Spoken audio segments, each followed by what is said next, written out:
पिया घरे कोई KKR भोजपुरी प्रेजेंट। पिया घरे कोई आप सुन रहे हैं नंदन राजधानी की आवाज में। गमना करा के जब पिया घरे कोई चढ़ाली जमनिया जब खोल के देखोइनी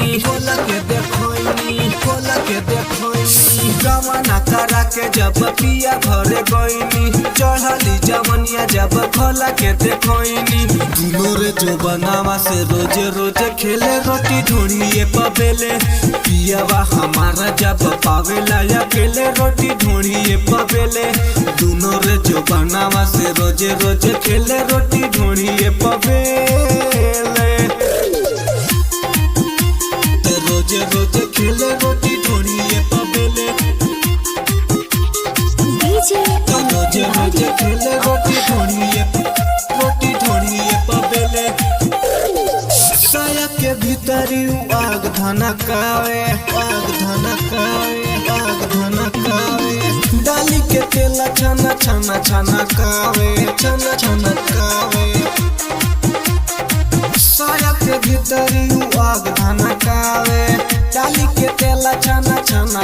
कावे अला हर जवानिया में दुख बाड़ी झेले रोटी ढूंढिए पबेले पियावा हमारा जब पावेला अकेले रोटी ढूंढिए पबेले अला हर जवानिया में दुख बाड़ी झेले रोटी ढूंढिए पबेले रोजे रोजे खेले रोटी ढूंढिए पबेले रोटी ढूंढिए पबेले रोजे रोजे खेले रोटी ढूंढिए पबेले आशीष शिवम से जिया पची हुकावे बेले ला गोले गोले बड़ी मजा आवे आशीष शिवम से जिया पची हुकावे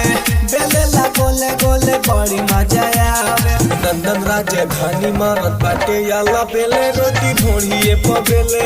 पियावा हमारा जब पावेला अकेले रोटी ढूंढिए पबेले पाला हर जवानिया में दुख बाड़ी झेले रोटी ढूंढिए पबेले।